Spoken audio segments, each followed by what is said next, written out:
ಮುಂದಿನಲ್ಲಿ ಗ್ರಾಮ ಪಂಚಾಯತ್ ಇರುತ್ತೆ ಅಲ್ಲಿ ಗ್ರೇಟರ್ ಬೆಂಗಳೂರು ಆಗುತ್ತೆ ಸರ್, ಅದ್ರ ಬಗ್ಗೆ ಸಾಕಷ್ಟು ಚರ್ಚೆ ಬಹುತೇಕ ಗ್ರೇಟರ್ ಬೆಂಗಳೂರು ಆಗೋ ಸಾಧ್ಯತೆಗಳು ಜಾಸ್ತಿ ಇದೆ. ಸೊ ಅದನ್ನು ಯಾವ ರೀತಿಯ ರೂಪುರೇಷೆಗಳನ್ನು ಕೊಡ್ತಾರೆ ಅಂತ ಹೇಳಿ ಸರ್ಕಾರ ತೀರ್ಮಾನ ಮಾಡ್ತದೆ. ಈ ಭಾಗದಲ್ಲಿ ಸಾಕಷ್ಟು ಗ್ರಾಮ ಪಂಚಾಯತ್ಗಳಲ್ಲಿ ಮತ್ತು ನಗರಸಭೆ ಏನಾಗುತ್ತೆ ಮುಂದಿನ ದಿನಗಳಲ್ಲಿ? ಇಲ್ಲ, ಎಲ್ಲೆಲ್ಲಿ ಜಾಸ್ತಿ ಜನದಟ್ಟಣೆ ಇದೆ ಅದೆಲ್ಲವನ್ನು ಕೂಡ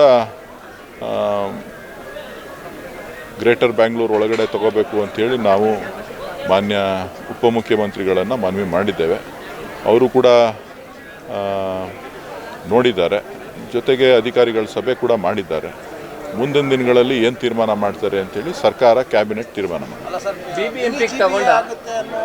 ಮಿನಿ ಕಾರ್ಪೊರೇಷನ್ ಅಲ್ಲ ಸರ್, BBMPಗೆ ತಗೊಂಡ 110 ಹಳ್ಳಿಗಳೇನೆ ಅಭಿವೃದ್ಧಿ ಆಗಲಿಲ್ಲ, ಅಲ್ಲೇ ಒಂದಷ್ಟು ಸಮಸ್ಯೆಗಳಿದೆ. ಈಗ ಇದನ್ನು ಕೂಡ ಸೇರಿಸ್ಕೊಂಡಾಗ ಇನ್ನಷ್ಟು ಆಗುತ್ತಾ ಸಮಗ್ರವಾಗಿ ಅಭಿವೃದ್ಧಿ ಆಗೋದಕ್ಕೆ? ಕೇವಲ ತೆರಿಗೆಯನ್ನ ಮೂಲ ಗುರಿಯಾಗಿಸ್ಕೊಂಡು ಮಾತ್ರ ಗ್ರೇಟರ್ ಬೆಂಗಳೂರಿಗೆ ಇದನ್ನು ತಗೊಳ್ತಿದ್ದಾರೆ ಅನ್ನುವಂಥ ಒಂದಷ್ಟು ಅದು BJPಯವರು ಕೆಲವು ಅಭಿವೃದ್ಧಿ ಬೇಡ ಅಂತ ಹೇಳೋರು, ಅವರು ಈ ರೀತಿಯ ಸುಳ್ಳು ಅಪಪ್ರಚಾರಗಳನ್ನು ಮಾಡ್ತಕ್ಕಂಥದ್ದು. ಇವತ್ತು ಗ್ರಾಮ ಪಂಚಾಯಿತಿಗಳೇನಿದೆ, ಗ್ರಾಮ ಪಂಚಾಯಿತಿಗಳ ಮೂಲ ಅಸ್ತಿತ್ವ ಕಳ್ಕೊಂಡಿದೆ. ಮಾಧ್ಯಮದವರೇ, ಇಲ್ಲಿರ್ತಕ್ಕಂಥ ಗ್ರಾಮ ಪಂಚಾಯಿತಿಗಳು ಹಳ್ಳಿಗಳ ಅಸ್ತಿತ್ವವನ್ನು ಕಳೆದುಕೊಂಡಿದೆ. 2010 ಸೆನ್ಸಸ್ ಅನ್ನ ನೋಡಿದಾಗ 10 ಸೆನ್ಸಸ್ ಅಲ್ಲ, ನಾನು ಹೇಳದ್ ಕೇಳ್ರಿ ಇಲ್ಲಿ ನೀವು ಹೇಳಿದ್ದೇ ಅಲ್ಲ ವೇದವಾಕ್ಯ. ನೀವು ಮಾಧ್ಯಮದವ್ರು ಹೇಳ್ತೇವೆ, ನಾನು ಪ್ರತಿಸ್ಪರ್ಧಿ ಯಾರು ಹೇಳೋದು ಅಲ್ಲಿ ಹೋಗಿ ಹೇಳಲಿ, ಅವರು ಪ್ರತಿಸ್ಪರ್ಧಿ ಹೇಳೋದಕ್ಕೆ ಏನಿಲ್ಲ. ಹಳ್ಳಿಗಳ ಅಸ್ತಿತ್ವವನ್ನು ಕಳ್ಕೊಂಡಿದೆ.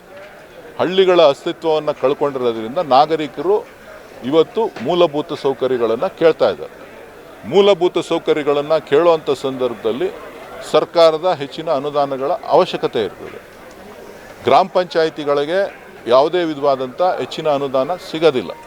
ಇವತ್ತು ಕೇಂದ್ರ ಕೂಡ ಗ್ರಾಮ ಪಂಚಾಯಿತಿಗಳಿಗೆ ಕೊಡ್ತಾ ಇರ್ತಕ್ಕಂಥ ಅನುದಾನ ಕೇವಲ ಲಕ್ಷಗಳು ಅಂತಂದರೆ 2 ಲಕ್ಷ, 5 ಲಕ್ಷ, 3 ಲಕ್ಷ ಆಯ್ತಾನೆ. ಇಲ್ಲಿರ್ತಕ್ಕಂಥ ಜನಸಂಖ್ಯೆ ಇವತ್ತು ಸುಮಾರು 50,000ಕ್ಕೂ ಹೆಚ್ಚು ಜನಸಂಖ್ಯೆ ಇದೊಂದು ಪಂಚಾಯಿತಿನಲ್ಲಿದೆ.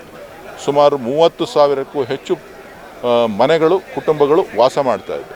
ಸೊ ಇದೆಲ್ಲವನ್ನು ಕೂಡ ಗಮನಿಸಿ ನಾವು ತೀರ್ಮಾನವನ್ನು ತೆಗೆದುಕೊಳ್ಬೇಕೇ ಹೊರತು ವಿರೋಧ ಮಾಡಬೇಕು ಅನ್ನೋ ಕಾರಣಕ್ಕೆ ವಿರೋಧ ಮಾಡ್ತೀವಿ ಅಂತ ಹೇಳಿದ್ರೆ ನೀವು ಮಾಧ್ಯಮದವರು ಮೂಲತಃ ಅರ್ಥ ಮಾಡ್ಕೋಬೇಕಾಗ್ತದೆ.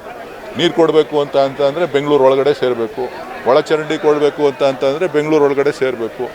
ನೀರು ಕೊಡೋಕ್ಕಾಗೋದಿಲ್ಲ ಅಂತ ಇದೇ BJPಯವ್ರು ಮಾತಾಡಿದ್ರಲ್ಲ, ಯಾತಕ್ಕೆ ನೀವು ಅದನ್ನು ಪ್ರಶ್ನೆ ಮಾಡಲಿಲ್ಲ? ನೀವು ಮಾಧ್ಯಮದ ಸ್ನೇಹಿತರು ಯಾಕೆ 5 ವರ್ಷ ಆಯ್ತಲ್ಲ ಕಾವೇರಿ ನೀರು ಕೊಡಲಿಕ್ಕೆ, ಮತ್ತೆ ಕಾಂಗ್ರೆಸ್ ಸರ್ಕಾರನೇ ಅಧಿಕಾರಕ್ಕೆ ಬರಬೇಕಾಯ್ತಾ? ಅವ್ರು ಹೇಳುವಂಥದ್ದು ಏನೀಗ ಇದು ಗ್ರೇಟರ್ ಬೆಂಗಳೂರು ಸೇರ್ಕೊಂಡಾಗ ತಾಲೂಕ್ ಪಂಚಾಯತಿ ಹೋಗುತ್ತೆ, ಜಿಲ್ಲಾ ಪಂಚಾಯತಿ ಹೋಗುತ್ತೆ, ಪಂಚಾಯತ್ಗಳ ಅಸ್ತಿತ್ವ ಕಳ್ಕೊಂಡ ಒಂದು 700 ಜನಪ್ರತಿನಿಧಿಗಳು, ಅದು ಯಾವುದೇ ಪಕ್ಷದವ್ರು ಇರ್ಬೋದು, ಅವ್ರು ಹಾಕ್ತಿದ್ರು. ಆದರೆ ಅವರೆಲ್ಲರೂ ಕೂಡ ಆ ಒಂದನ್ನು ಕಳ್ಕೊಳ್ತಾರೆ. ಒಂದು 100ರಿಂದ 150 ಅಥವಾ 200 ಜನ ಮಾತ್ರ ಏನು ನೀವು ಹೇಳುವಂಥದ್ದು ಕಾರ್ಪೊರೇಷನ್ ಅಥವಾ ನಗರಸಭೆ ಅಥವಾ ಪುರಸಭೆಗಳು 2-3 ಪಂಚಾಯತ್ಗಳು ಇದು ಬಿಜೆಪಿ ವಕ್ತಾರರು ಹೇಳೋ ಮಾತು. ಇದು BJP ವಕ್ತಾರರು ಹೇಳೋ ಮಾತು.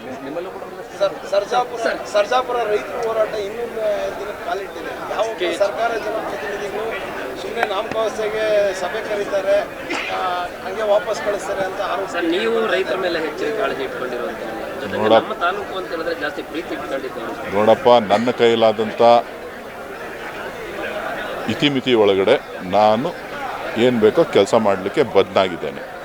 ನನ್ನನ್ನು ಮೀರಿ ನಾನೆಲ್ಲವನ್ನು ಕೂಡ ಮಾಡಲಿಕ್ಕೆ ಮಧ್ಯಪ್ರವೇಶ ಮಾಡಲಿಕ್ಕೆ ಸಾಧ್ಯ ಇಲ್ಲ. ಗೊತ್ತಾಯ್ತಲ್ಲ, ನಾನು ಒಬ್ಬ ನಿಮ್ಮ ರೀತಿ ಸಾಮಾನ್ಯ ಪ್ರಜೆ. ಸರ್, 5 ಕೈಗಾರಿಕಾ ಪ್ರದೇಶದಲ್ಲಿ ಇದಾವೆ ಸರ್ ಈಗಾಗಲೇ ನಮ್ಮ ತಾಲೂಕಲ್ಲಿ, ಮತ್ತೂ ಬೇಕಾ ಸರ್ ಇದಕ್ಕೆ? ನನಗೆ ಗೊತ್ತಿಲ್ಲ. ಉದ್ಯೋಗಗಳು ಬೇಕಲ್ಲ, ಉದ್ಯೋಗಗಳು ಸೃಷ್ಟಿಯಾಗಬೇಕಲ್ಲ.